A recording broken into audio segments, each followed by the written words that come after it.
Big Bay Energy.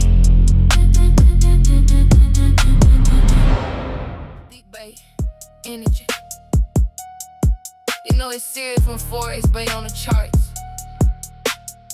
Look left to get right. Read between the candles. Yeah, yeah, yeah, yeah, yeah. Read between the candles.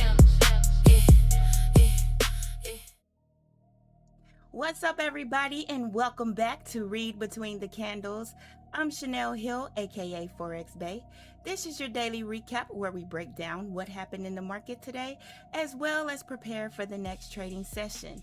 We'll take a look at BaeEconomics, mark up our chart, map out a few scenarios, and of course, wrap things up with a little Bae State of Mind. So let's get into it.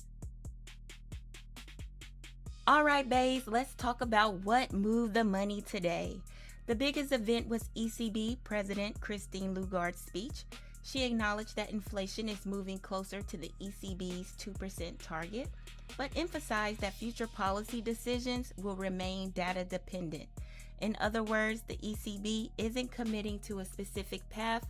They'll continue letting the economic data guide their next move.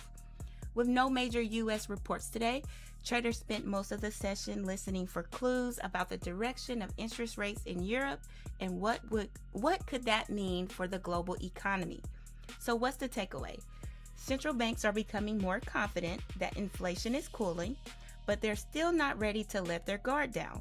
That means every major economic report from here on out has the potential to move the markets. Looking ahead to tomorrow, we're watching Germany's preliminary CPI, Canada's GDP, and U.S. consumer confidence and JOLTS job openings. Those reports could provide fresh insight into inflation, economic growth, and the strength of the labor market. Bottom line, today's session was all about listening to the ECB. Tomorrow, the focus shifts back to the data.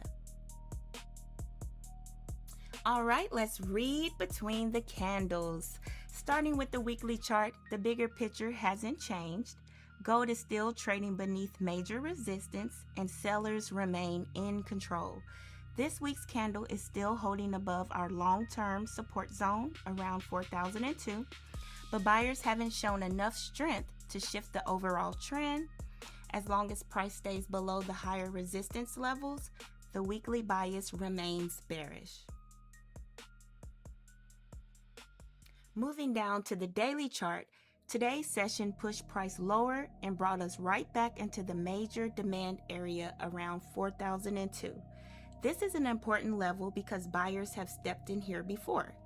Even though the larger trend is still pointing down, this zone could continue to act as temporary support. The question now is whether buyers can defend it or if sellers finally break through. On the 4-hour chart, the bearish structure continues to stand out. Every rally has been met with selling pressure, creating another lower high before price rolled back over. We're now sitting just above support near 4,002, with resistance coming in around 4,080. Until buyers can reclaim that resistance, momentum continues to favor the downside. Looking at the 1-hour chart, price spent most of the session moving lower before slowing down as it reached support. That tells us sellers are still leading the market, but they're beginning to lose a little momentum as price approaches an area where buyers may become interested. Right now, we're waiting to see if this develops into a bounce or simply another pause before continuation. Finally, on the 15-minute chart, we can see price consolidating after today's sell-off. Instead of aggressively bouncing, the market is moving sideways, which tells us traders are waiting for fresh direction. A break above the short-term highs could trigger a relief rally back towards 40.80, while a break below today's low could likely open the door for another move deeper into support. So heading into the next trading session, the overall picture remains bearish, but we're sitting at a very important support level. If buyers defend this area, we could see a short-term recovery, but if sellers manage to break below 4,002, That would strengthen the bearish outlook and increase the probability of another leg lower. This is one of those moments where patience matters. Let price show its hand first, then trade what the market gives you, not what you hope it will do. Today's Bae State of Mind. Trade what price confirms, not what you hope happens. If you found value in today's episode, be sure to like and subscribe and share. Until next time, keep your emotions in check, keep your risk managed, and always remember to read between the candles. Big Bay Inner.